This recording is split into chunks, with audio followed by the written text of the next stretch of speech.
check everything because Streamlabs is being very weird today. Not 100% sure why. I don't know if there was like some kind of strange update that went down today or not. But I just got to make sure that everything is looking okay here. I'll go ahead and get that started so it's not... Yeah, it should be fine. Okay. Yeah, it was really weird. So Streamlabs like kicked me out of my account today. So, which is not a big deal. Like I can just kind of, log right back in and it's usually not a problem. But then like, I was like, oh, okay, it's done this before. Like it's kicked me out of my account before and all I have to do is relog, whatever, not a big deal. And then it brought up all the normal features that it normally has. So I was like, okay, this is fine. Everything's fine. And then the moment, like you guys might notice, I kind of started the stream a little bit later. I was intending to start at the half-hour mark, and I kind of had to, like, start it later. And the reason why was because it started asking me for all this information. Like, it was like, oh, like, what's the name of your stream? Like, what's the description? Where's your thumbnail? What blow this and this and this and this? And I'm like, normally YouTube handles all that. Streamlabs, why are you suddenly asking me for all this information that you normally don't handle that often? So it's just really strange. I'm not sure why it's being this way, but it just is. Let me just kind of make sure, because also I'm getting some other weird issues going on here. Oh, okay, all right. I see Roxas is in here. Glad to have you in here, buddy. But yeah, so what's also really strange is they also brought up my chat log. Oh, okay, that is working correctly. So weird. It's just Streamlabs being weird, man. It's like, and I know that Cinder Shadow usually kind of has the same kind of issues. Like, every once in a while, like, Streamlabs just has, like, a weird out. And, like, just starts doing a bunch of weird, random things. And you're just like, Streamlabs, like, don't! Like, stop it! Like, I just finished getting you figured out, like, 2 or 3 months ago. And it's been fine. And then suddenly you start changing everything. And you don't need to. Like... And you don't need to do this. Please stop it, please. Oh my god, why? Yeah, so just weird Streamlabs stuff. I don't get it. I don't understand why they have to do that sometimes. It's very strange. So anyways, yeah, I was not expecting to do any kind of streaming today. I've had a lot on my plate today. I was actually originally planning to start my next video series today, but I kind of ran into some smaller issues that are just kind of putting it off a little bit. Nothing that's going to, like, prevent me from doing it. But there were just some other things that I wanted to work on and some other things that got in the way. So I didn't really start the next video series yet. I might still try to pull it off tonight. I don't know. But... basically what happened was, I don't know if you guys saw, but I recorded my channel trailer today, which was just me eating a habanero pepper, because why the hell not? I mean, I thought that would make sense for the channel, and, like, I didn't even know what I was going to do when I went into it. I kind of had this idea. Like, I recorded that video, like, I tried a first take. Like, I did a first take, and then I hated it, and, like... I mean, I didn't hate it. I just, like, I didn't eat the pepper in the first take because, like, I said things that I didn't like saying. So I was like, nah, this is stupid. Like, I don't like this. I don't like how I opened up with this. So, like, it was funny because I was, like, starting to, like, talk and then, like, realize that I hated what I was saying. And then in the middle of the take, I was like, I hate this. This is over. Nobody's gonna see this. So I just, turned it off and then deleted it. And then I did the second one. I was like, I'm just gonna go in and not try to explain anything. I'm just gonna, like, just kind of open up and randomly start talking, and eat a pepper and we'll see what happens, So, yeah, that's what I did. I'm not 100% sure if I like it or not, but I feel like it'll do for now, for a trailer, I guess. I don't know. I kind of like the idea that it's very... open-ended You know, it doesn't really talk about. I mean, maybe that's a bad thing. I don't know. Maybe it's bad that I didn't make a trailer that talks about the content that I make. But honestly, like, I don't 100% know, like, what kind of content I'm making. I'm trying all sorts of different things. Like, I'm testing a bunch of different kinds of waters. I'm dipping my toe in a lot of different waters, and not 100% sure what exactly I want to do, but I know that I just like doing whatever it is that I'm doing. So, yeah. I was kind of curious to hear some feedback, possibly. And I mean, it's all good, because I know there aren't a ton of people in here, so no worries. But I was kind of hoping that maybe I could get some feedback on the... I mean, it seems like people liked it. Like, the review video that I did for... when I reviewed Bofurry. And the thing is that was kind of, like, done on a whim, you know? It's not like I planned it out. Like, a lot of the videos I don't feel like I plan out very much. I mean, I don't know. Maybe I should actually try and plan some things out and be a little bit more professional. But, I don't know. I really enjoyed reviewing it. And the thing is, too, is, like, the reason why I did it was it just felt right. You know? Like, I don't know how to explain it. I like, because I've watched plenty of animes, like, good ones and bad ones, and I've never felt, like, a particular urge to, like, write a review. I actually used to do that when I was younger. I used to actually write, like, literally, like, write, online reviews of animes that I watched. I used to be part of a, back when, in the early days of Crunchyroll, when Crunchyroll was, like, really small and not a ton of people knew about it, I used to be on it. I used to have an account on Crunchyroll back in, like, what year was it? I was definitely in late high school, early college. And so that was probably around, like, 2008 to, like, maybe, like, 2011 or something like that. And I used to have an account on Crunchyroll, and, like, my whole jam... And it was funny because I didn't even use Crunchyroll for, like, watching anime, even though that was, like, the main reason why people were going there. I didn't used to really use Crunchyroll for watching anime. I actually used different websites for watching my anime. And I used Crunchyroll as, like, a blog site. I used to, like, blog on Crunchyroll when I was younger.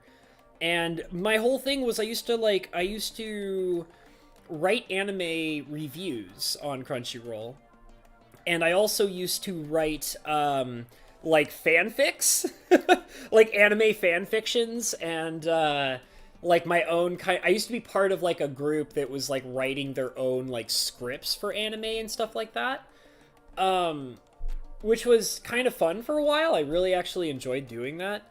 I even have some of my old scripts and reviews saved on my older computer in the back room.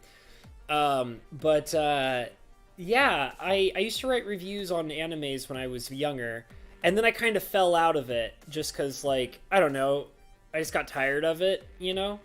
And I had a pretty decent, like, I had a group of people that used to, like, come in and read my reviews of animes, and they would leave commentary and stuff like that, and tell me what they thought. And I did enjoy that when I was younger, and I'm, like, wondering if maybe that's something I want to get back into, which is kind of, like, why I had that, you know, wanting to write the... to do the Bofurry review on camera. So I feel like that, like, and I enjoyed doing that, you know? So I might do more stuff like that, like, where I'll just kind of, like, review things, you know, like, review animes and maybe books. I don't know. I feel like I've definitely thought about reviewing some books, but at the same time, I feel like that's a lot harder to do. Hey, Fajouk, glad to have you in here. Thanks for joining us. Hello, sir. Fajouk is late. Sorry, that's okay, buddy. Why the air quote for fanfiction? So, like, I mean, honestly, like, I didn't write a ton of actual fanfiction where it was, like, my own versions of a story that was already made. A lot of my fanfictions were just ideas that I came up with, like, my own kind of stories. I was part of a couple of different, like, groups that were categorized as fan fiction, but they did a lot of like their own kind of like story writing that was like I used to be part of some online writing groups where they were fan fiction based, but they did a lot of original plots and original stories and things like that. And that's primarily what I did. And sometimes, like, what I would do is, like, the reason why I say quote unquote fan fiction is because there were a lot of stories that I wrote that were based off of animes that I'd seen. So, like, even though they weren't using the exact same characters and, like, the exact same plot line of an anime that was already written or done, they would be using the same ideas or like the same world that anime took place in. So like that's why I say quote unquote fan fiction, because it's like it wasn't a story that was, you know, based off of exactly what was already made, which is a true fan fiction. But a lot of the stories I wrote were like, yes, it takes place in the world of like this story, but it's not the same characters, it's not the same plot, it's not the same events, you know? That's kind of like what I was doing for like Magic fantasy. Like I was doing a bunch of Magic the Gathering fan fiction writing, where the only thing that was fan fiction was the fact that the stories I wrote took place in the multiverse of Magic the Gathering. But they never used, like, the same characters or the same worlds or anything like that. The only thing that I usually ever borrowed from Magic the Gathering when I was doing fanfiction for it was the concept of planeswalkers in a multiverse, and that's about it. So, and that's kind of the same idea like what I was talking about when I did, like, anime fanfictions, was, like, you know, I wouldn't use the same characters or whatever, or events or plots, but I use the same world and, like, the same timeline or something like that, you know? So, and I do have, like, I actually still have, like, a lot of that stuff that I did for those, and, like, I truly, at my heart, still want to someday write, you know, like, fantasy novels and stuff like that. That's something I really do want to do someday. But I don't know. I don't know if I could. My hardest selling point for writing, you know, fiction like novels and stuff like that is that I have a hard time, like, sitting down and like writing an actual, you know, progressive story. Like I can write I can write characters really well, and I can write like a background and a timeline and like, you know, an overarching plot and like a history, and I can do all that stuff, like all of the things that, you know, build a world and like build up a story, like, you know, like the setting and the background and the characters, like I can do that.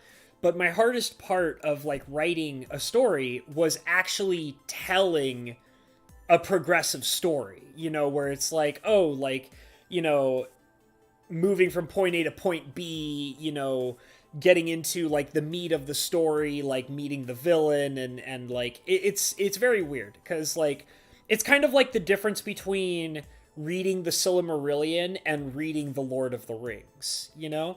Because like the Lord of the Rings is like a progressive storyline, right? Where it's, you have like, you know, a beginning and an end and all the events that occur in between that, and you're following specific characters that are like going through an actual story that you're following along with.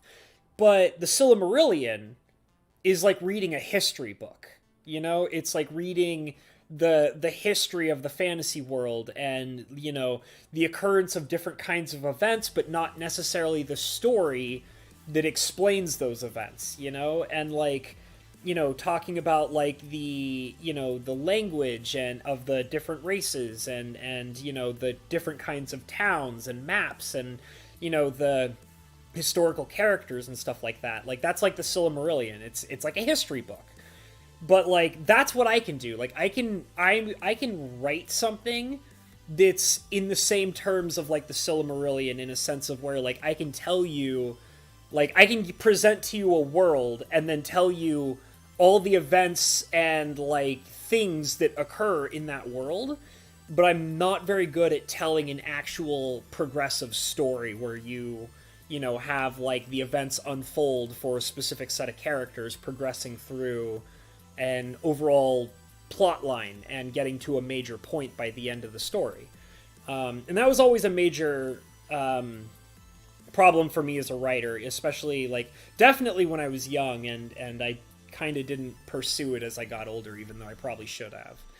And I mean, some of the stories that I wrote when I was doing like the anime fan fiction style stuff, I did actually have like stories that I was telling, but I often got very lost in like, and I had people who had like legitimately good criticism towards what I was doing, where they would tell me like, hey, you're so focused on developing your world and your characters, which is interesting, but you're getting so lost in it that you're not telling us a story, And that was something that I had to deal with a lot when I was writing, and that's what made me fall out of it. That's legitimately what made me kind of stop writing fan fiction material, was the simplicity that the simple fact that I can give you all sorts of information and like data, like data and information about a fictional world that I could build for you and make sound really realistic. But the writing barrier for me was telling you an actual story that occurred in that world. Which is also why a lot of people really wanted me to be a dungeon master, because like I was really good at that kind of stuff. But and the idea was that more or less I can build the world and all that, and the people that I played with could, tell the story essentially, and I could build the story around them. But I never got into being very hardcore into Dungeons and Dragons. I did have a play group, and which was nice for a while, but I had to fall out of it because I just got so busy with so many other things.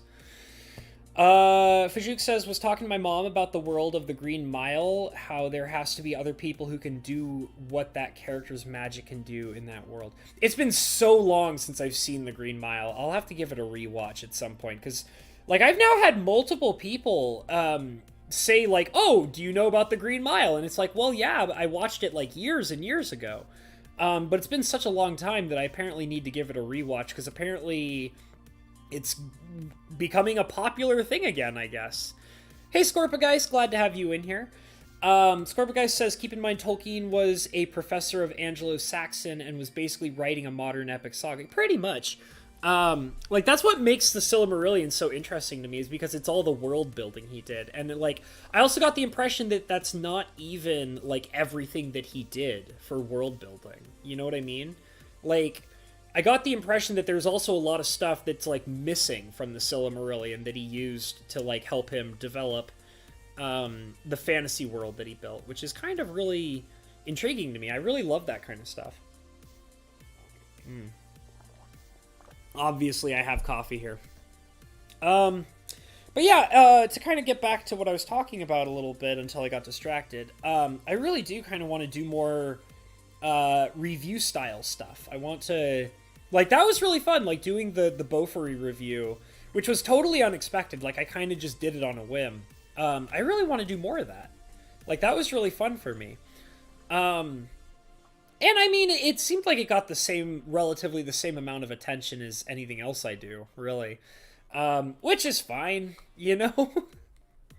I'm trying not to be too harsh on myself for the content that I make, because obviously I can't have all these instantaneous results. But I have seen some really interesting changes in the channel, in the sense of, like, reactions to the different kinds of content that I'm creating, which is really nice. It basically just tells me that, you know, in small increments, things are going pretty good. And also, like the thing is, too, that's really cool is I keep getting these little tiny things that are occurring in my life that definitely keep reminding me that, you know, I'm doing some good stuff with the channel, you know? Like, I've, you know, I've been looking into more online jobs and stuff like that, even though, I'm not sure if I'll be able to have that as a regular thing, but I saw a really cool online job that I applied for, today, that looked like it would literally fit perfectly with what I'm doing for my channel. Because it was literally, a job offer for content creation. And a lot of the content creation that they were like describing in the online job description was literally stuff that I'm already doing. And I was like, are you for real? Like, is this a thing that I could actually do? And admittedly, it seems like it doesn't pay a ton of money.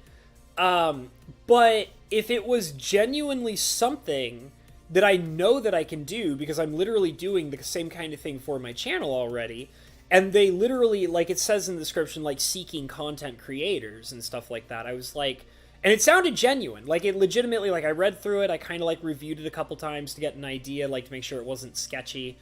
But it just was, like, it was really cool that it was, like, this thing where it seemed like exactly the kind of work that I'm looking for to stay home and work online and also further progress what I'm doing with my channel. So I applied for that, like, immediately. It was cool. I got it in an email today because I have it set up so that I get email notifications for my job searches whenever they find something that is relative to what I'm looking for. So I got this notification, and I always check them, and they had a bunch of stuff in there. Like, I didn't think it was going to be promising because they usually have, like, a specific one that they pick out of the bunch, and then they put that in the title. And I read that one, and I was like, that doesn't sound very good, but I'll look through the whole list. Maybe there's something in there, you know? And then I saw, like, the one job title that sounded, like, really good for doing more content creation. Like, and it was, like, halfway down the list, and I was like, oh, this is what I'm looking for! Like, hell yeah! And, like, I looked through it, and, like, I found out that I was relatively applicable for pretty much all of the requirements they have. And I was like, that's really cool! Like, I mean, the least I could do is apply, you know? So, like I said, I'm just trying to find something that really fits in with, you know, working from home, being stable here, and working on my channel. And, like, it was just so cool because I saw that, and it just seemed like it fit all of those things. I went ahead and had to apply to some things that I'm not too excited about, but I'm really not worried. It's crazy. Like, I feel like I've been really lucky lately. I've been getting a lot of financial support in ways that I was not expecting, which makes me feel even safer with what I'm currently doing, you know, which is a very cool feeling. Because it's like, you know, I was starting to get a little nervous, and I was like, well, maybe I have to grind a little harder and maybe look for something that's kind of outside of what I'm truly looking for. And I did start doing that just to be safe. But as I started doing that, like, I started getting, like, financial support in ways that I was not expecting. That makes me feel just more confident on what I'm doing. It's great. It's the greatest feeling. And I'm trying to still be as responsible as I possibly can with all this, and be smart, be really smart in the brain. But it just feels right, you know, it's crazy. So I'm just going to keep working on it. I'm still trying to provide as much content as I can. And like I said, this was unexpected. Like, I was not expecting to do a stream today. It was mostly just because I started piling on a whole bunch of work today. And I was just like, yeah, maybe it's not a good idea to stream today. But once again, here I am. Why can't I quit you? Why? Why can't I quit you? Oh, man. So, yeah. And I really like doing these vlogs. Like, I really do. Makes me feel a lot better, and it makes me feel like that, you know, what I'm doing is right, I guess. I don't know. Hard to explain. Fajouk says, basically my point was, if one person in a world can do magic, there has to be others in the world who can do that same magic. I mean, it's possible. Magic is everywhere, Fajouk. You just gotta look in the right places for it. DLG says, looks like you were doing better. Am I doing better, Habs? Well, am I doing better is what you're asking? Yeah, I mean, I feel like I'm fine. Yeah, I mean, I was going through some rough stuff, but the kind of thing is, like, my overall mentality that I've been doing is, like, I kind of have a really weird way of dealing with, like, stress and depression, which is, work harder and know that you're going to get through it. That's kind of like my mentality. Like, you know, is if I get really stressed out or depressed or whatever, I just like work harder, like, you know, work harder on the things that you're trying to work harder on and that you enjoy, and also never forget that you're going to get through it. You know, like, you're not going to stay depressed forever. And I mean, I guess, you know, I kind of have to be careful when I say that because, you know, if you're somebody who needs like medical attention or like, you know, medication or something like that, like, make sure you get that. But also, like, I feel like it's sometimes also really important to remember that, you know, you can get through depression.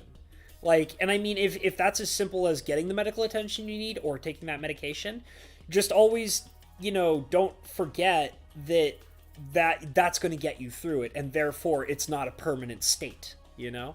So it's really important to just know that you're going to come out of depression. And I feel really good. Like, I really do. And like I said, a lot of it has just been because I've been working hard, and that really helps me kind of like forget about the things that I get really stressed out about. Anything I can get you? Pillow, teddy bear, endless horde of adoring anime waifus. I mean, I think I'm all right. I'm doing all right. I kind of just wish that the only thing I would really like is kind of I don't know. I mean, I would love instantaneous results on everything I'm working on, but I'm also comfortable with knowing that that is not necessarily the case, so that's okay. No, I think I'm okay. I think I'm doing fine. I don't really know.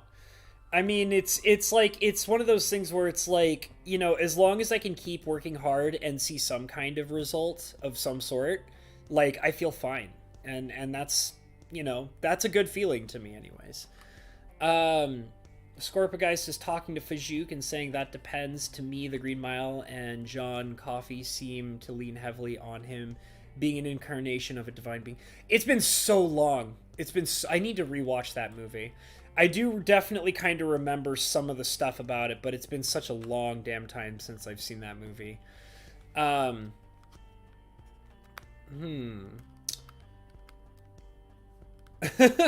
Well, Scorpaguy's just kind of been around here. He comes and hangs out in my channel. I'm pretty sure he used to hang out in Perp's channel. I don't think I see him much in Perp's channel much anymore, but that's fine. And I feel like I also see Scorpageist hang out in Cinder Shadow's channel as well. But yeah, I definitely like trying all the new things that I'm trying to do. I definitely need to get on the editing more. I need to get on the new video series soon. I've been like putting it off, and I was originally going to work on it today. I might still work on it today. Originally I was supposed to work on, like, originally I wasn't going to stream, and I was just going to work on the new video series all day long. And then I got focused on a bunch of other things, and I got kind of busy, and I was like, you know what, maybe I will do a stream, just because that would make me feel better.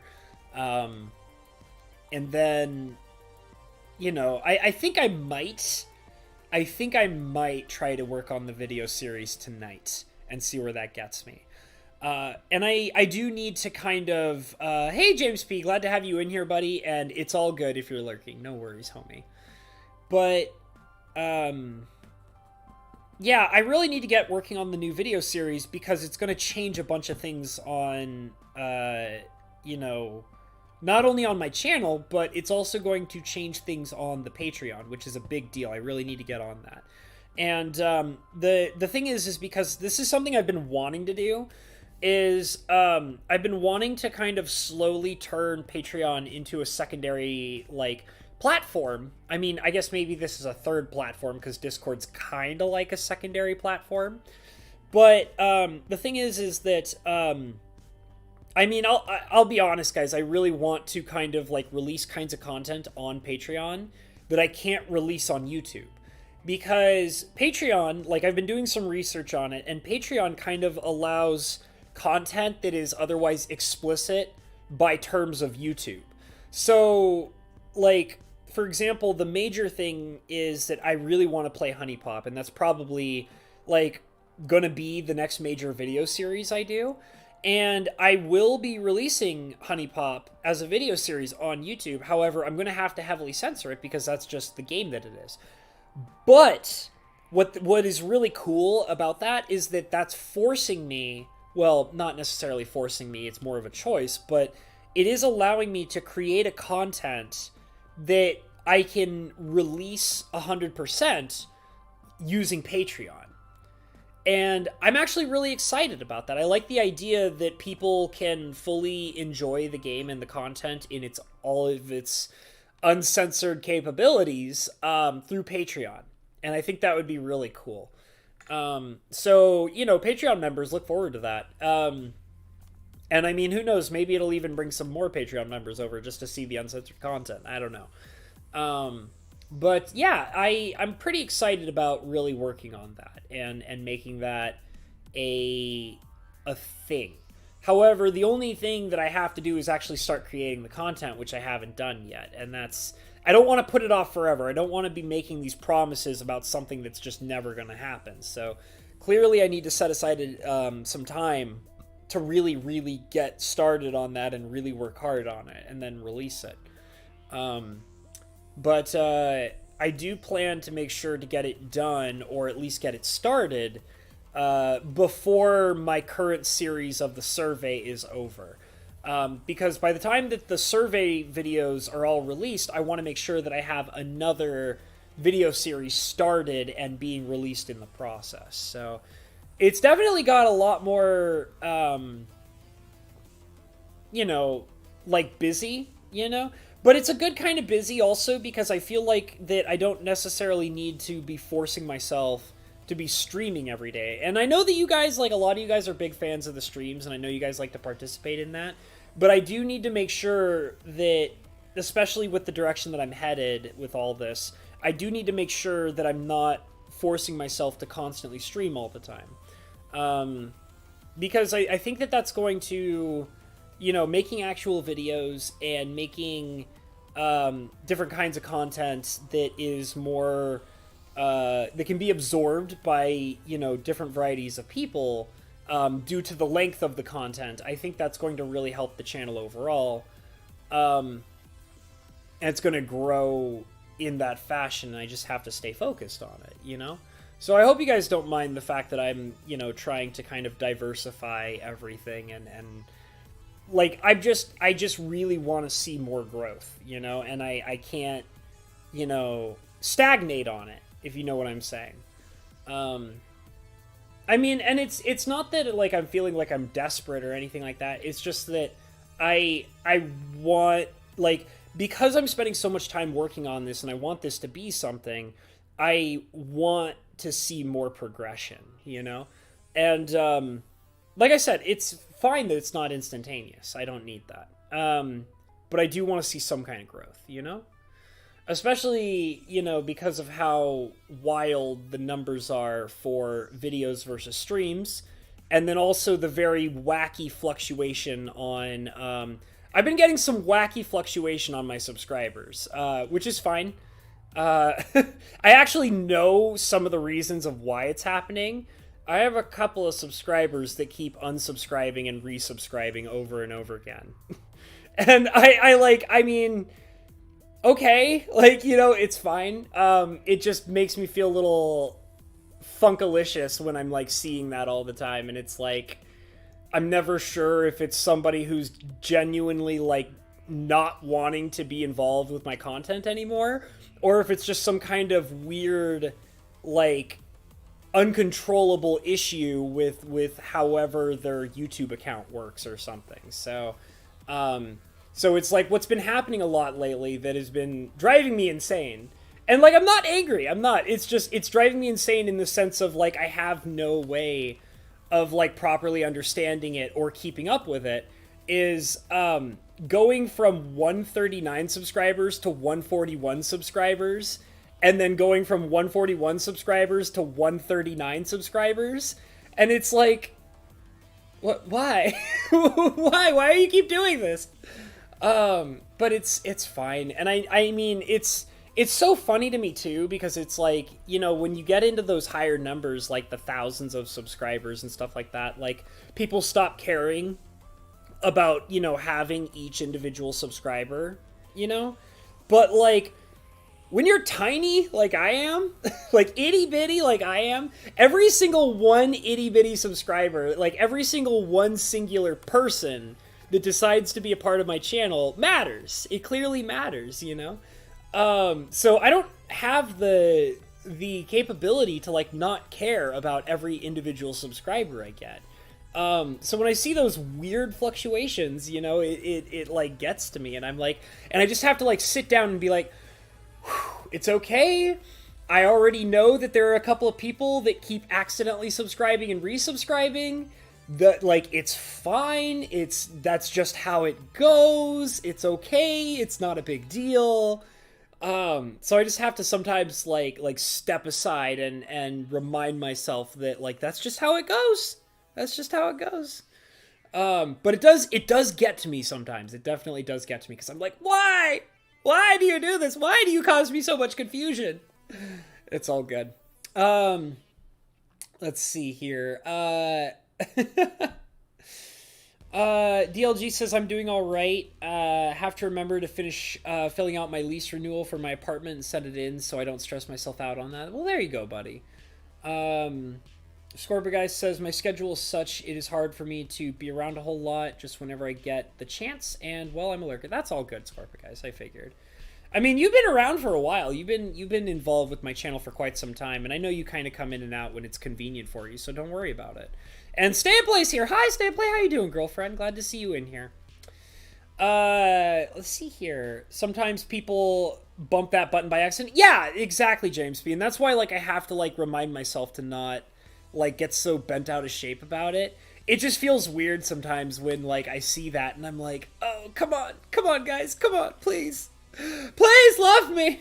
Please don't take that love away. I needs it.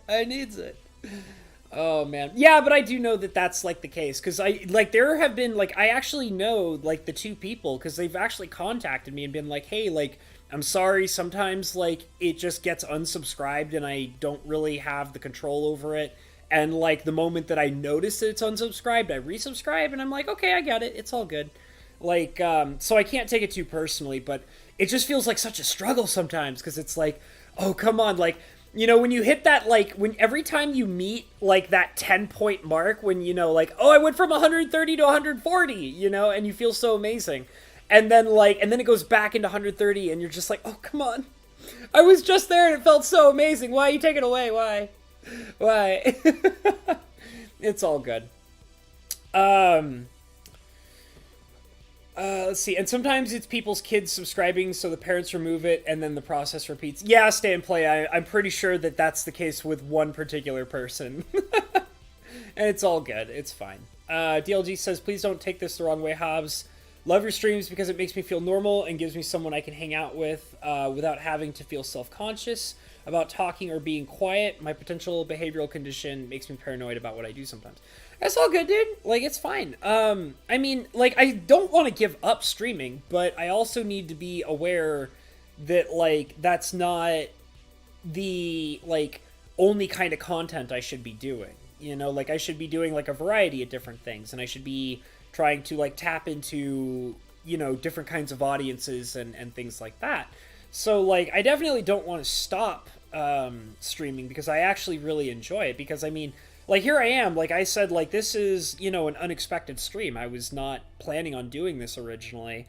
I'd actually planned my whole day out working on things for content creation, and then, but I purposely said to myself, like, but I won't stream today, you know? And then here I got to a point of where I was like, well, you know what, like, you know, everything that I planned out didn't go exactly the way that I was expecting it to, and now I have some free time where I can actually, like, sit down in front of everybody and kind of stream. So, and that's why I'm doing it. So, you know, that's how it is. So yeah, I mean, I don't mind it. It's all good. Life is getting better, says James P. to Fajouk. Yeah, that's good, man. I'm glad to hear it. I think that, my life is getting better too. It's one of those things where it's like, I feel like I'm constantly on this, like, stairway of progression, you know, and it's like I have to constantly remember to take that next step, you know, step up. Because otherwise I'm just standing on the same step over and over again if I don't do anything. um, King Gold wants to know about the habanero. Dude, I did that today. I did that video like maybe like maybe 2 or 3 hours before I did this stream. So like I don't know. I don't know how it's gonna affect me. I was planning to do something because I've actually had that habanero for a while. It was a very at a particular restaurant, they make pickled habaneros that go with other things. That was a pickled habanero, and the thing is like the pickled habaneros are spicier than. Oh god, my mouth is watering from thinking about it. That thing made me drool like a crazy person. Those pickled habaneros are spicier than like a raw habanero. Because when they pickle them, they're like usually also pickled alongside of like jalapenos and chilies and like other things. So like it's like the conglomerate amount of spiciness added to it. It's got the spiciness of the habanero, but it's also got the spiciness of like a chili pepper and like a jalapeno pepper and like all that stuff like mixed in. That thing was so spicy, you guys. Like that was so spicy. But it was definitely a pickled one rather than like a fresh one. So, but oh my god, was it so spicy. In fact, actually, this batch of coffee that I'm drinking was this is the second cup of this one batch of coffee. The first cup I had, I was drinking I specifically made it so that I could drink it right after eating that habanero to like cool down my mouth, and it did actually help quite a bit. Because it's got like milk and chocolate in it, so that really tamed it down quite a bit. But that thing was intense. That thing was intense, and I've had them before. Like I even said in the video, like while I was like right before I ate it, I was like, I've done this before. I've eaten those habaneros before. The restaurant that I got those habaneros from, I've bought pickled habaneros from them before and had them off camera with like other things. So that's not my first rodeo, man. But it is definitely quite intense. Definitely no joke about that in the slightest. Like that thing hit me pretty hardcore. And I had a coughing fit afterwards. Like when I turned off the camera, I was coughing for like a pretty good amount of time. Like in fact, actually, I think I was still coughing a little bit right before I started this stream. So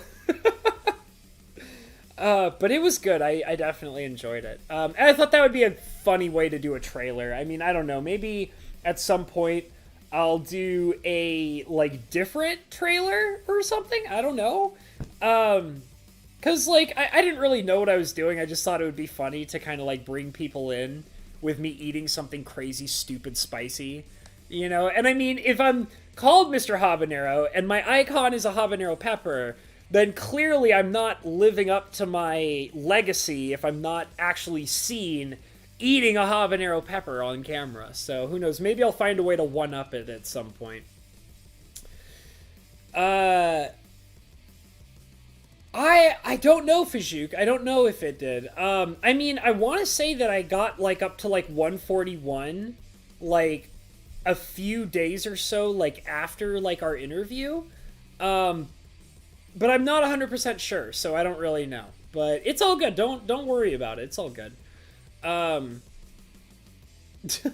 Yeah, it's all good, homie. I just did that for fun. It's all good. Like I didn't need to necessarily have like any kind of like growth from it or whatever. I just did that because it was fun to do, man.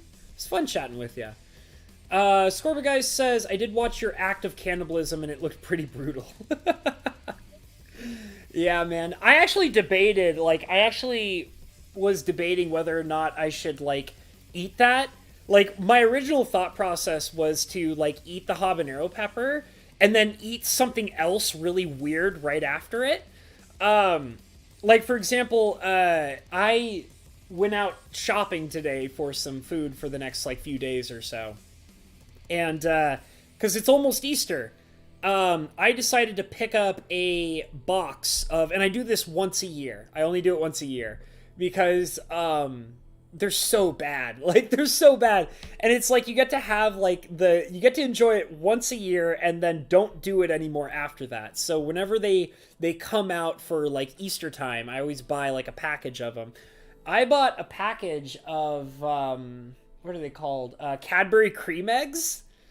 Because I don't know, like, because it's like the package comes with like 5 of them, which is like just right, but also just almost too much. And I like having like, you know, an Easter Cadbury cream egg like once a year, you know, or like in this case 5 for the 1 year, and then I'm done. Like after those 5 Cadbury cream eggs, no more. I don't want any more for like the rest of the year. It's too much. So I bought those like Cadbury cream eggs, and I was like getting ready to do the habanero trailer, and I was like, maybe I should eat a habanero and then eat a Cadbury cream egg right afterwards and then see what happens. And like I was like, no, that's too much. It's too much. I don't like. I want to enjoy the ridiculousness of how spicy this pepper is for the channel. I don't also want to puke my guts out on camera.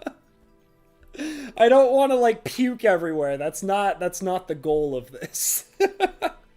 So I'm kind of glad that I didn't eat the Cadbury cream egg right after eating the habanero pepper. DLG says, thank the universe, I thought our host was going to say he brewed that coffee with the pickled habanero in there already. Yeah, no. I literally made this batch of coffee so that when I ate that habanero pepper, I would have something that I can like rinse my mouth out with, essentially. Yeah, and I did, like, I drank that first cup of coffee very quickly. Very, very quickly.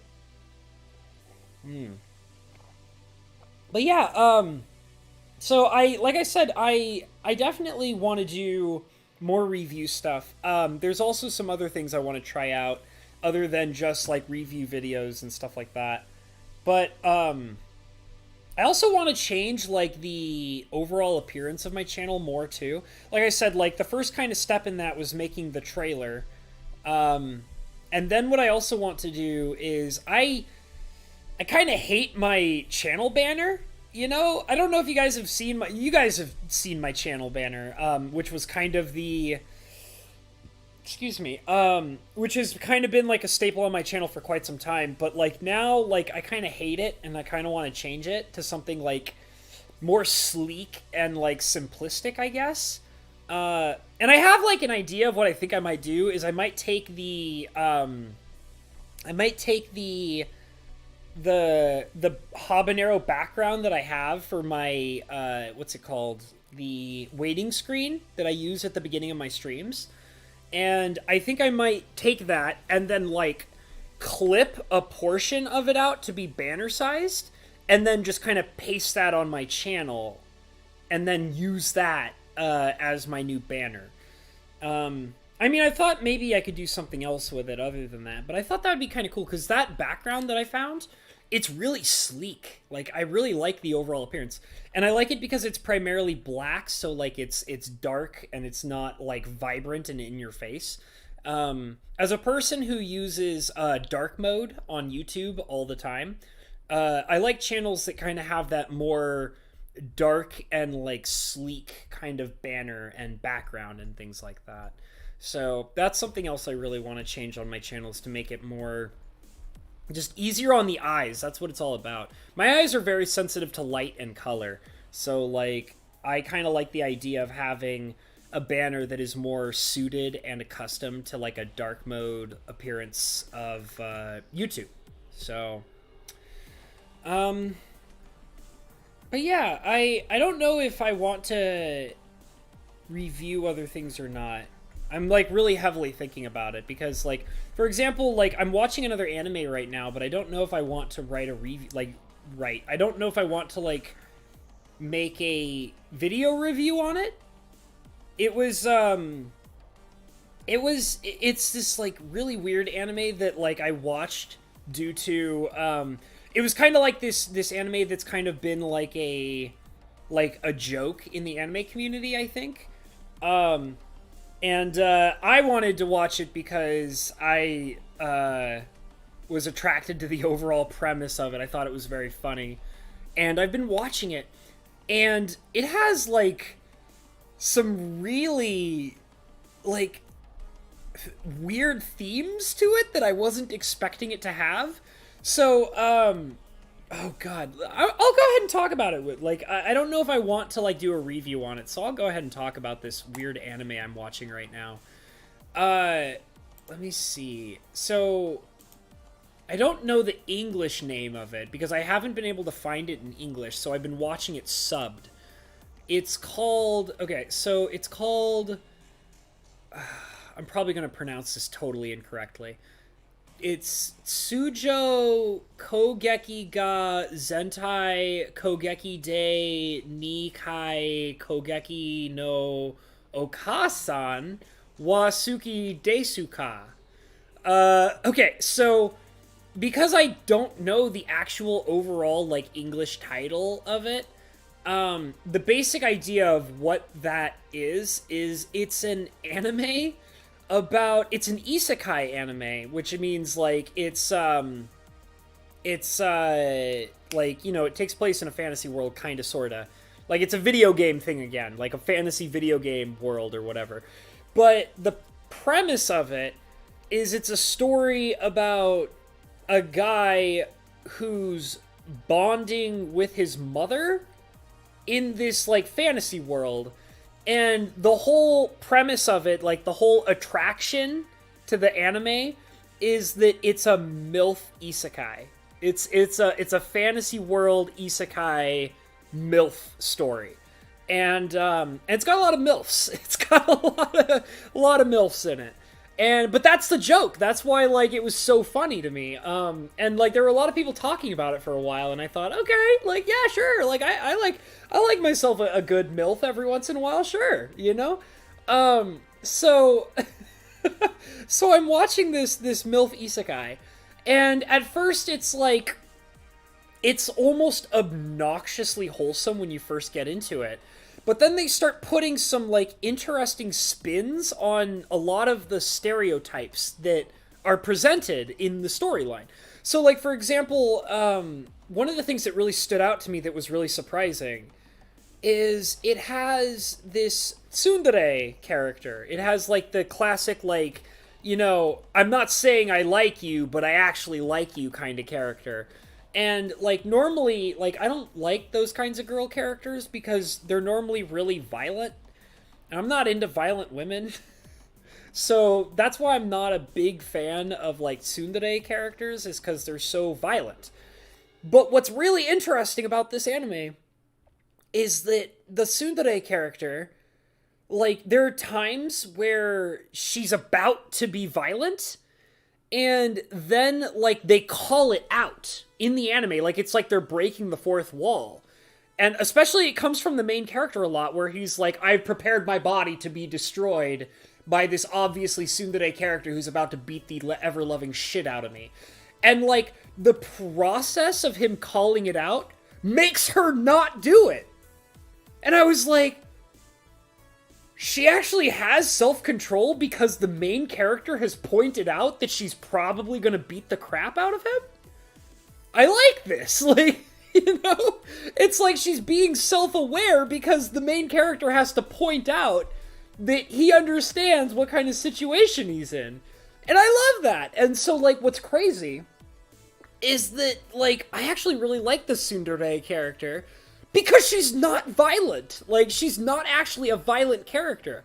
Which means, like, she does all of, like, the stereotypical tsundere stuff, which is kind of cute in a way, but she's not harming, like, physically harming anybody. And I was like, that's so good. That's, like, actually, like, I like that. I like the fact that nobody is being physically harmed in the process of this person being herself. Because, like, I'm sorry, like, but physical violence is just not an attractive feature to me. And I know that that's, like, a stereotypical thing for tsundere characters to do. Where they're like, oh, it's not really a tsundere character unless they're beating the ever-loving shit out of the main character. And it's like, but, like, why is that attractive? Like, I don't like it when a woman physically beats on me. Like, why would I want that? That's not my thing. I mean, sure, if you're like an S&M kind of person, which I'm not, like, then okay, like, sure. But like, her, like, the tsundere personality can be cute, to me, personally, if they're not physically harming people. So, like, I actually like the tsundere character in this story because she doesn't physically harm anybody. It's great. Like, I mean, they have had a couple of scenes where, like, I think she maybe had, like, one major outburst when they first, physically harming outburst in, like, the first episode or so. Which, like, okay, I was like, alright, it's a stereotypical tsundere, like, of course she's gonna physically harm the character, like, I don't care.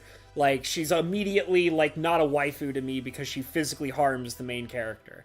Like, that's an immediate turnoff for me. Like, if you introduce to me a tsundere character and she immediately starts physically harming the main character, immediate turnoff. Like, I'm sorry, I'm just not into that.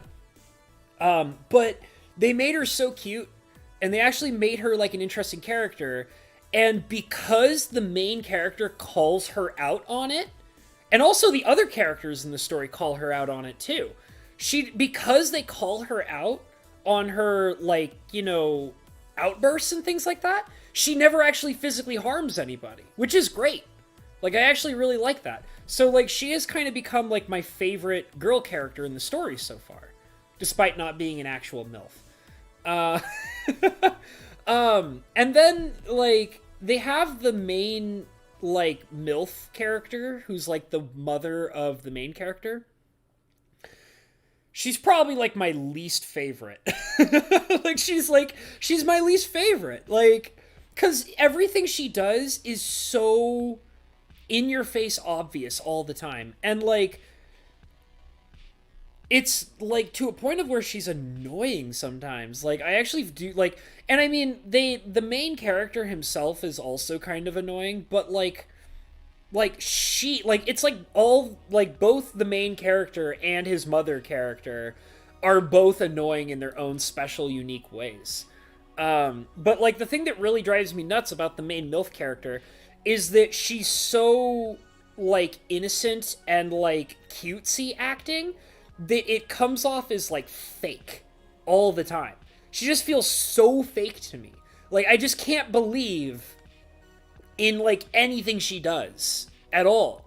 Like, because it's so in your face and over the top that, like, I don't enjoy her. Like, I don't enjoy, like, and, like, she's cute looking, I guess, but, like, I'm the kind of person where it's, like, I kind of prefer, like, the characters having an interesting personality, because, like, I mean, anybody can draw, like, a cute woman, right? Like, any good animator can draw, like, a really cute looking woman, but, like, like, it's the personality that overall makes them stand out as a character, because, like I said, any animator can draw, like, a really cute woman, or animate a cute woman. So, like, yeah, her figure is cute and all that, but she's so annoying. She's just way too over the top with being adorable. It drives me insane. Like, she just doesn't feel realistic to me. I'm gonna catch up on the chat and then I'll talk a little bit more. Let's see. DLG says, Habs, you know what caused severe eye sensitivity? Vampirism. I actually, it's, you guys might notice, especially when I'm, like, on camera, my pupils get very, very big. My eyes are very sensitive to light and color. They fluctuate a lot, so, like, I even have stories of, like, being in a weird lighting situation where, like, one pupil would get huge and the other one would get really, really tiny. So, my eyes are very strange, you guys. DLG says, thanks for reminding me. I really liked your review. It gave me a reason to avoid it. Well, there you go. I mean, and I mean, I don't want to, like, completely shit on other people's tastes, because I've already had, like, a couple of people, be like, well, I really like the anime. It's like, that's fine. That's fine. It's fine. I didn't like it. I mean, clearly I didn't like it, but that's okay if you like it. I don't care. It's all good. It's all in good fun. Sam Dunn's noticing the name that I gave for that anime. Yeah, it's kind of a long name. I mean, I think it's just, like, it's basically saying, like, I'm in another fantasy world with my mother or something like that. I don't know. DLG was saying, I was also wondering if there was a subtitle to Ray Zero, trying to look it up to watch it. Yeah, I mean, you could watch it dubbed or subbed. I originally watched the entire first season subbed. And then I started to rewatch it dubbed because I was watching it with a friend of mine who preferred dubs over subs. And it's actually funny because the one I'm watching right now has to be watched with subtitles because they don't have an English version of it, I guess. But yeah, you can find Ray Zero subbed or dubbed. It's great. It's fantastic. I mean, I literally can't recommend it enough. It's probably... It quickly, like, Ray Zero quickly climbed into, like, my top 5 favorite animes of all time. And, like, I always remember episode 15 as being, like, the most absolutely spectacular, jaw-dropping episode of, like, a fantasy isekai anime I'd ever seen in my entire life. Like, that, like, episode 15 of Ray Zero gave me the feels. Like... holy crap. Like that episode is intense. That episode is so intense. Scorpio Guy says the English title is Do You Love Your Mom and Her 2-Hit Multi-Target Attacks. Okay. Yeah, and that's the thing also, she's so overpowered. But, like, I kind of like, at first I was kind of annoyed by how overpowered she was. But then, like, as you get deeper into the story, you start realizing that, like, all the MILF characters are overpowered. And, like, I actually like the direction they're going with it, with the idea of, like, they're so overpowered that it's literally a problem. It's literally a problem in the world that they've built. So, like, and that's what the progression of the story is about, is, like, the main character and his party, including his mother, are hunting other MILFs who are abusing their overpoweredness. And I like it. Like, I like the idea, and that is, like, the fact that, like, they kind of establish this world where they're like, yeah, we built this world that's all about mothers and their children bonding, and we made the choice to actively make it so that all the mother characters are way overpowered. Like, stupid, obnoxiously overpowered. But the thing is that makes that interesting, and this is kind of, like, going further into, like, what I was having a problem with Bofuri, which is, what they do that makes it work in this, you know, MILF isekai anime, is that they've already established that they know that all the mother characters are way overpowered, but they're also reflecting on it because it's a problem that needs to be fixed, and the whole following of the characters in the story are them trying to solve that problem. They're going in and they're like, okay, this mother's way too powerful and she's abusing all of her overpoweredness to a point of where it's dangerous to the development of the game that they're in. So we have to send you guys out to go and fix that problem because it's, you know, they're way too overpowered. So, like, and I like that. And that's why, like, I'm okay with, like, the main mother character in the story being way overpowered because it fits into what they've established with the rest of the story. And it's basically they're realizing that this is a flaw and they're slowly in the process of fixing it. But they're also okay with her being overpowered because she's helping them solve the problem. You know what I mean? So, like, that's an example of, like, I'm okay with them making her overpowered. Like, that's fine because it fits into what they're doing with the story, you know?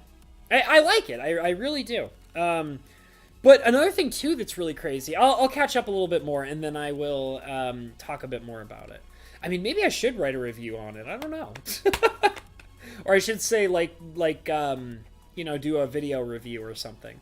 I've talked so much about it at this point. Maybe I shouldn't. I don't know. Yeah, that is definitely what it is. Scorpio Guy says, unless it is a stock comedic character, the tsundere has a particular character arc which ends with them being more controlled and balanced. Yeah, exactly. Like I said, I really like the tsundere character, like the girl with the red hair. I think her name is Wise, or at least the character that she plays is called Wise. I really have grown attached to her in the story. I like her a lot. And that's unusual, because normally I hate tsundere characters, but I like her mostly because she doesn't physically harm people. Like, I mean, she has harmed people in the story based on what she does and things like that. But I like the fact that she's like, you know, she's like a love interest for the main character, but she doesn't physically harm the main character. And I mean, they have implied that she has, like, they actually, in one episode that I watched recently, they implied that she had used very deadly magic on the main character. But what was interesting is that they explained that when she had done that, it was not for the purpose of her harming him out of an outrage. It was her harming him to practice the magic that she was using. Which, you know, because, like, every time that she's been in outrage and she almost casts magic to harm him, she stops because the other characters call her out on it, and that prevents her from doing it, which I like. You know, I like the idea that she gets called out and then stops, you know, to, like, prove that she's not that petty or whatever. And when they explained that she has harmed the main character using magic, it was for the purpose of her practicing that magic. Which was pretty interesting. I like, they do little things here and there that, like, because there are times where, like, I get annoyed with the show, but then they, like, explain certain details that I wouldn't expect them to explain, and it helps me be okay with the things that slightly annoyed me before. It's really, like, it's kind of surprising. Like, I'm actually, like, kind of enjoying it. Good to know that you do not like abusive relationships. I don't. I really don't. Thing is, too, is because I've been in a couple of really abusive relationships. I actually, one time, long time ago, I actually, I was in 2 different abusive relationships where, both of the girls, like, actually physically harmed me. And one of them more so than the other. But I mean, I got out of those just fine, and like, I kind of had to, like, I had to get to a point of where I had to put my foot down. I was like, you know, I'm not okay with this. Like, I'm really super not into this, and, like, I don't care, like, how sexy that you think it is. I don't think it's sexy. Like, when we have, like, our thing going on, and I walk away from it with, like, cuts and bruises, it's not a good time. I'm sorry, I'm not a fan. But yeah, I'm not into abusive relationships. I don't get it. Like, I mean, I can understand. I mean, I get it from, like, an outside perspective. You know, I do. I can understand how there are people out there that, like, actually, like, seek that kind of thing out, and, like, they want that. But that ain't me. I'm not a person that likes to abuse other people, and I also am not a person that likes to be abused by other people. So it's just not my thing. James P says dubs only for me. It just kind of depends. Like, and it was really funny because originally the anime that I'm watching right now, which is sub only and not dub, I was worried that, like, I wasn't going to want to watch it because, like, even though I do watch subtitled series, I was worried that I wasn't going to be able to relax to it because I was going to be constantly reading. I mean, and I'm actually very good at reading subtitles. I have a couple of secrets that I've learned. I grew up on subtitles, guys. Before I even watched anime, I grew up on subtitles. My father has a hearing problem. He's basically completely deaf in one ear, and pretty much all my life he's had that. For as long as I've been alive, he's had that problem. And so because of that, when growing up all my life, whenever he would watch movies, he would always have subtitles on constantly, no matter what kind of movie it was. And so, I mean, growing up, like, I was able to ignore subtitles if I wanted to, but because they're always on the screen and it's not okay for me to tell him to turn them off because he needs them to enjoy the movie, I just unintentionally learned how to read subtitles incredibly fast. And there's a few really interesting tricks to it too, where because people say, well, oh, if I'm reading the subtitles, like then I can't focus on the image. And there's actually a secret to that. I can read subtitles so quickly that I can like read them instantaneously and still get a full view of everything that's happening on the screen. And one of the secrets that I always try to tell people that really, really helps you learn to read subtitles incredibly, incredibly fast. You have to learn to not read from the beginning to the end. Like, and I know that sounds really weird. That probably sounds really strange. Like, oh, but then how do you read a sentence if you're not reading it from beginning to end? The secret that I learned is you start in the middle and then read out. So, like, and the thing is like, it's not necessarily that you're processing each individual word. What's happening is you're focusing on the sentence in the middle, and then your perception, like, expands outward. And then you can read, when you do that, when you start in the middle and then read out from the middle, you can basically simultaneously read the beginning and the end. And even though you're getting basically 3 different pieces of the sentence, your brain learns how to instantaneously combine all 3 portions of that sentence or that information. It's this really weird skill that I learned growing up reading subtitles. And, like, I don't know if it's possible to learn that skill anywhere else, but it's literally because I frequently had the problem where I would be watching a movie with my dad, and people would be talking very, very, very, very, very quickly. And, like, when they're talking very, very quickly, you know, the subtitles are rolling by crazy fast. And, like, I learned that trick growing up where it's like you begin in the middle and then you expand outward, and then you can absorb all of the material instantaneously. Another thing that has helped me learn to do is I also know how to, because of that trick, literally because of that trick that I just explained to you guys, I also know how to read mirror writing very quickly, like a sentence that is reflected in a mirror. I can read it very, very quickly. And also I can read sentences upside down because of that skill.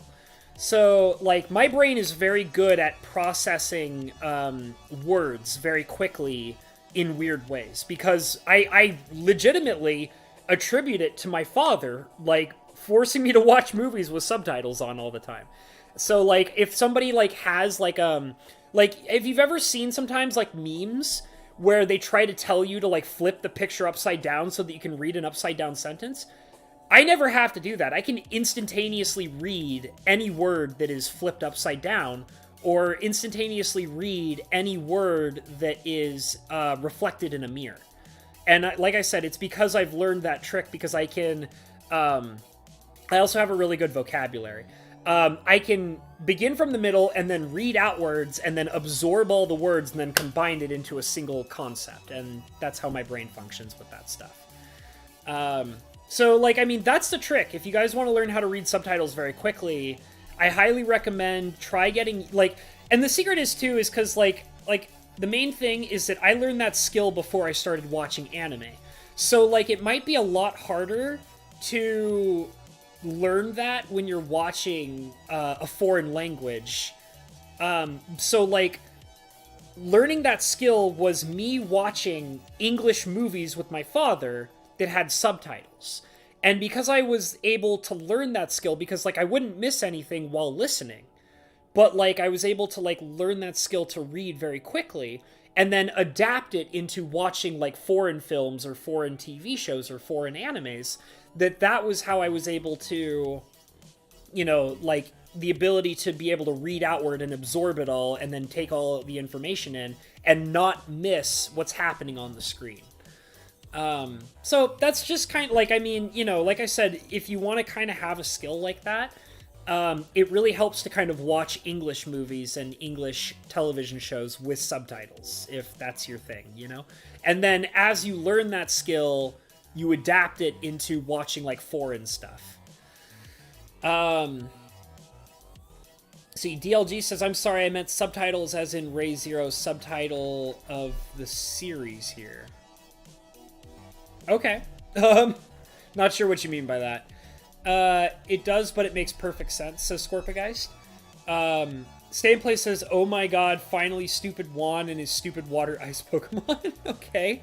Sounds like Stayinplay is playing some Pokemon in the background. Oh, goodbye, Fishu. Thank you for coming in and hanging out, buddy. Hey, Hell for Gamers. Glad to have you in here, dude. Thank you for coming in and joining us. Yeah, I was just kind of talking about, like, watching anime and stuff like that. Another thing that I thought is really interesting about this anime that I was, the one that I'm watching right now, that I was not expecting them. They go over some heavy topics, you guys. Like, it was not something I was expecting, like, at all. Like, it was, like, there are some things that have legitimately caught me by surprise in that show. One of the things that they talk about a lot is, abusive parent-child relationships, which is fascinating. Like, it's actually fascinating. Like, the relationship between, Wise and her mother is very fucked up. It's very sad. And they go through the whole thing of, like, you know, what that's all about and like, what they're trying to establish. And in all honesty, like, the whole, like, abusive relationship that Wise and her mother has makes Wise an even more interesting character.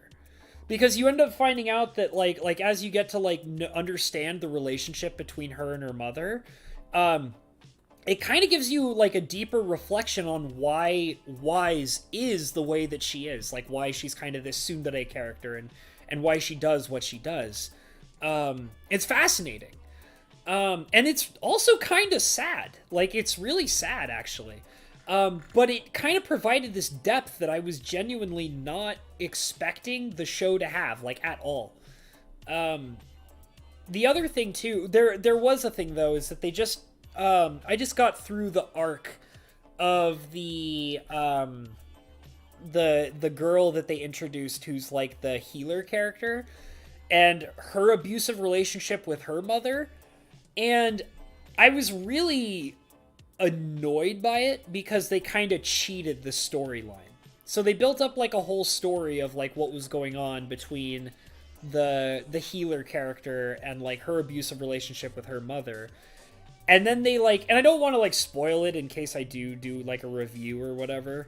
But they had a pretty messed up abusive relationship. It was actually really terrible. Like, I felt so, like, it was like, watching, like, the abusive relationship unfold between the healer character and, like, her mother, there were some genuinely, like, really, like, there were some moments where, like, I was like, oh, I feel terrible for this woman. Like, for the healer character, I was like, I feel terrible for her. Like, it's awful. Like, what she was having to go through, it was terrible. And, what made me really angry, though, about it was that they cheated the whole storyline with that character by, I don't want to really spoil it, but they basically cheated the end of it and made it so it was, like, not actually, like, they kind of went this route where it's like, oh, it's not actually anybody's fault, basically. And I was like, you went through all of, like, they spent a whole bunch of episodes, like, developing the abusive relationship between these two characters and, like, who these individual characters were based on this relationship. And then you get to the very end of it and they're like, nah, it wasn't anybody's fault. Yeah, nobody was at fault here. It's all good. It's fine. And I was like, guys, like, you didn't have to do that. Like, because they didn't do it with the storyline between Wise and her mother. Her mom was still an abusive woman. Like, her mother was still not a good person by the end of the storyline for Wise. But they kind of, like, cheated, like, the last girl character by, you know, they cheated the whole abusive relationship by the end of it. And I was like, that's not really fair, because you guys took, like, a really interesting story, and then you're like, yeah, it's nobody's fault, so screw it, you know? And I was like, but then, like, why would I care, you know? Like, I'm very sensitive about that kind of stuff when it comes to, like, good storytelling. Like, I don't like it when you know, they just kind of, like, throw everything to the side in order to, like, and a lot of the time they do it because it's like, oh, but we really like this character, you know? Even though they're a complete terrible person, we really like this character. So we're gonna cheat the whole storyline and make them good. And it's like, like, you didn't need to do that. Like, there was no reason for it. I don't know. It was very weird. Scorpio Guy says Hobbs has been gushing over MILFs, which is totally my pace. Hell yeah. Dude, that's one of the reasons why I picked up the show. I was like, I like me a good MILF. I'm down for some hot, sexy MILF action, you know? And like I said, like, it's actually been kind of surprising me, to be honest. Like, I'm actually kind of surprised with some of the content they're going over, because it's not like... one of the things that was interesting is that they have, like, sexual themes to the story, but it's not, like... how to explain it? It's not, like, personified in a way where it's, like, embarrassing or weird. Do you know what I mean?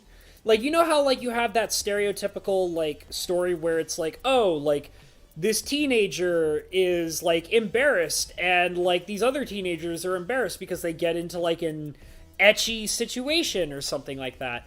And, like, what's really nice about the show is that, like, they normalize that kind of stuff in the story, which is kind of cool, like, in the way that they do it. Like, they make it so that, like, because remember how I said earlier, like, one of the things that I like about the tsundere character is that they call her out whenever she's about to do something, like, dangerous or physically abusive. They call her out. They do that with, like, the quote-unquote, you know, ecchi, embarrassing situations, too. Where, like there'll be, like, there's, you know, bathing scenes or whatever. And, like, there are times where, like, the characters get embarrassed, but, like, they call it out to make it not embarrassing. And then, like, after they do that, they just act like normal human beings. You know, they're not, you know, beating each other up because somebody saw a side boob or something. You know what I mean? And, like, I like that. Like, and I think that's one of the themes in the story, too, that I really like, is it's, like, they have these things where, like, they remind you that the teenager characters are children. They remind you that. They're like, yeah, you're 15. Yeah, you're 16. Yeah, you're 17. You're still children. And, like, they call that out multiple times in the story based on what the progression of the storyline. And I actually really like that. Like, I really like the fact that, like, it's like, there are multiple times where the main character acts like an immature jerk. And, like, they call that out. And then they're like, you're being an immature jerk and you need to apologize. And then they also, after he apologizes, it's like he grows up a little bit, and then he even, like, they even say multiple times, he's a child. You know, he's 16. He's still a child, you know? And I really like that, you know? Like, I like the fact that they're acknowledging that there's a difference between an adult with, like, an adult state of mind and a child with a child's state of mind. And, like, a major part of it, too, is that, like, the main MILF woman, the main hot mom character, is kind of, like, there are times where she's really annoying to me, but there are times where she kind of, like, teaches these adult life lessons to these characters. And it's really, like, wholesome, and like, it feels like that the characters are actually learning, you know, real important life lessons based on the experiences they're going through. And I really enjoy that. Like, I'm actually, like, it legitimately feels pretty wholesome a lot of the time. Like, I actually have been really enjoying it. Scorpio Guy says sexual or sensual. Those aren't always the same thing. Yeah, that's true. I'll be sure to kind of lay the line down a little bit on that. They definitely have already had a major fan service moment that was, like, where they had, like, an episode where the MILF character, during a fight, accidentally her clothes get destroyed and she's totally butt-ass naked. And then the main, you know, character falls on top of her, and it's this ridiculous, hilarious, you know, ecchi situation, which was kind of funny. And, like, at the same time I was like, all right, get it over with, guys, come on, like, I get it, thank you for kind of reminding me what kind of story this is supposed to be, I get it, But they don't do that constantly, which is nice. You know, it's kind of refreshing in a weird way. Helver Gamer says, only consideration I have about MILFs is, are they a good parent? That's valuable information. Yeah, well, and I mean, like, that's the thing is because, like, there are times where she, like, the main MILF lady, there are times where she's, like, really annoying, and I really hate her guts because of how annoying she can be. But, like, the majority of the time, like, I mean, I guess it kind of depends. Like I said, like, she does a lot of the, like, oh, I'm so cute and adorable, and I don't understand anything because I'm so cute. And, like, it's like, when that happens, I'm just like, ugh, come on, please. You're like, what? You're like 30 or 40 years old or something? Like, that's gotta be the case, right? So, like, don't give me that shit. Come on, woman. You know exactly what you're doing, you know? But, like, there are times where, like, she is very adult and, like, very serious and, like, you know, instills good, you know, wholesome life lessons on these characters. And, like, when she does stuff like that, like, I actually really enjoy it. Like, I really like the wholesome life lessons that she sometimes instills on the characters and things like that. And it feels good, like, when I'm watching it. Like, it feels good that, you know, that she does, like, you know, have these moments where she's a proper adult, you know, teaching these young children, you know, important adult life lessons. And I like that, you know? I don't know. I'm not a person who likes like, I mean, you know, a lot of anime that I watch, I like to kind of have, like, deeper values and interesting stories and plots and intriguing characters and stuff like that. And, like, I mean, you know, a stereotypical, like, hypersexualized, like, anime or whatever is not usually my thing.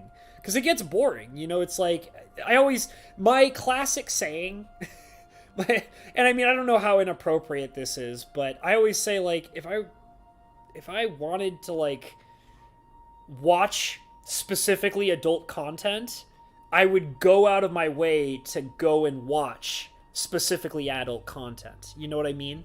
I'm trying not to use the P word here. You know what I mean? But it's like, if I want to watch an anime, like, I don't watch an anime to, like, have sexy time. Like, that's not my thing. You know, I watch an anime just like anybody watches, like, a good movie or a good television show. Like, I want to be told a good story, and I want to, like, have interesting characters and, like, a good plot and, like, good development and, like, a good progression and depth and things like that, you know?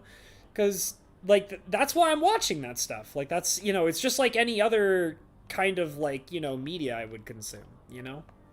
So, I do need to get going, guys. This was, I know it's kind of short. I know I've only been going for, like, about an hour and a half, but, I kind of, like, threw this stream together at the last minute, and I was expecting it to be kind of a shorter one, but, I don't know, we'll see. Maybe I will actually do a proper, like, review on the anime I'm watching right now. I still need to finish Cowboy Bebop. Like, I've been really enjoying Cowboy Bebop, but at the same time, like, I got so deep into it that I was like, okay, I need a break. I need to go and watch something else, and that's why I watched Bofurry, and that's why I'm watching this one that I'm watching right now. And I will probably go back into Cowboy Bebop. I'm not gonna do a review on Bebop. That's like the most stupid thing I could ever possibly think to do. Like, why? I don't think anybody should have the right to review that anime. That's not okay. But anyways, I gotta get going, guys. I appreciate having you guys here and hanging out. It was a lot of fun. I will say all my normal stuff, which is like, comment, subscribe. Check in the description below for all my links. I have Facebook and Twitter on there. You can go and hang out with me. Come hang out with me on Twitter, guys. I've been doing a lot more Twitter stuff lately, so come on in and hang out with me over there. It's fun. I like it better than Facebook. Facebook makes me so miserable, but Twitter's been kind of cool, actually. I've been kind of, like, being a little more selective with Twitter, so I think that's why I've been enjoying it so much, is I've been very careful with who I'm following and things like that. So join me on Twitter. It's a good time over there. I have all my PayPal links. Go ahead and check those out. They're a lot of fun. Send me money. I love it. I love money. I think everybody loves money. I love money. You love money. We all love money. Send me money. I also have a Patreon account. I do love my wonderful Patreon members. They support me, and I greatly appreciate that. It's Mr. Ya Boy Lettuce, Mr. Bo Falcon, the wonderful Mr. Fajouk Enterprises, the amazing Mr. James P., and also the wonderful Miss Rebecca. Those are my wonderful Patreons. They support me and do all sorts of kind, loving things for me, sending me money on a regular basis, supporting the channel, chatting with me here and there. And also, like I said, and I keep talking about it, Patreon's going to be a big deal soon for me because I am going to be releasing, like once I get started on my whole Honey Pop situation. I might try that tomorrow. I might try to actually, I'm no promises, but I think I'm going to try to set up my Honey Pot playthrough tomorrow, possibly. And if you want to see the uncensored Honey Pot videos when I start releasing them, you're going to want to be on Patreon. Patreon is where the uncensored content is going to be. YouTube is still going to get the normal stuff that I do, but Patreon is where the sexy party's going to be. Yeah? You guys like a sexy party? Well, come on and join the Patreon. Other than that, I'll just go ahead and say the very last thing, which is, guys, follow your dreams, okay? I'll see y'all later. Have a great night. Goodbye, guys. It was fun.